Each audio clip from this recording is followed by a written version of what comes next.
সব ঠিকঠাক থাকলে চলতি বছরের জুলাইতেই শুরু হচ্ছে ঢাকা করাচি সরাসরি ফ্লাইট। ইতোমধ্যেই পররাষ্ট্র মন্ত্রণালয় যাচাই বাছাই শেষে সিভিল এভিয়েশনে পাঠিয়েছে পাকিস্তানের চিঠি। সিভিল এভিয়েশনও পুরোপুরি প্রস্তুত এই ফ্লাইট চালাতে। তবে এবার প্রশ্ন হলো, কোন এয়ারলাইন্স এই ফ্লাইট চালাবে? দুদেশের মোট 4টি এয়ারলাইন্সের আগ্রহ আছে ঢাকা করাচি রুট ঘিরে। পাকিস্তান থেকে পিআইএ ও ফ্লাই জিন্না, আর বাংলাদেশ থেকে বিমান বাংলাদেশ এয়ারলাইন্স ও ইউএস বাংলা এয়ারলাইন্স নজর রাখছে এই রুটে। তবে ঢাকা করাচি ফ্লাইট চালুর দৌড়ে সবার থেকে এগিয়ে পাকিস্তানের রাষ্ট্রীয় পতাকাবাহী এয়ারলাইন্স পিআইএ। 1954 সালে প্রতিষ্ঠিত হওয়া এই এয়ারলাইন্স পুরো এশিয়ার অন্যতম পুরনো বিমান সংস্থাগুলোর একটি।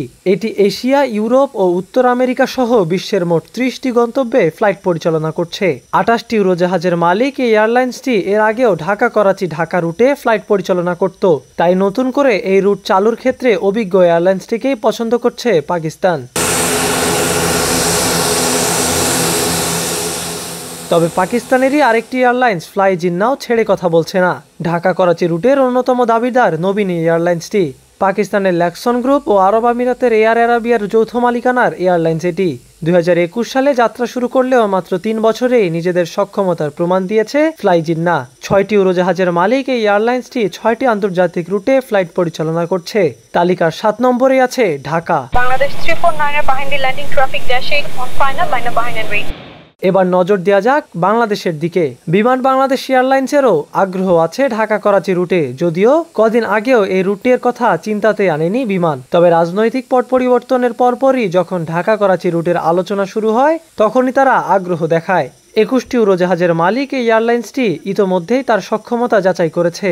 পাইলট ও উড়োজাহাজ সংকট থাকায় শুরুতে করাচিতে ফ্লাইট চালাতে না পারলেও রুটটিতে তারা পাখির চোখ রাখছে।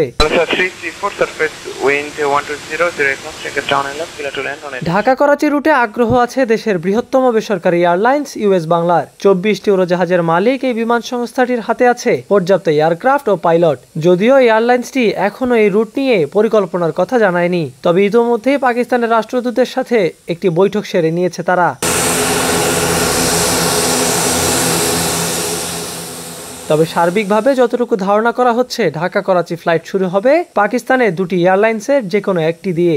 পর্যায়ক্রমে বাংলাদেশের এয়ারলাইন্স দুটিও যুক্ত করবে এই রুট। একসময় ঢাকা করাচি ফ্লাইট ছিল, সবকিছুই চালু আছে। সিভিল এভিয়েশন চেয়ারম্যান বলছেন, ঢাকা করাচি রুট শুরু করতে সব প্রস্তুতি নেওয়া হয়ে গেছে, এখন শুধু এয়ারলাইন্স কনফার্ম হবার অপেক্ষা।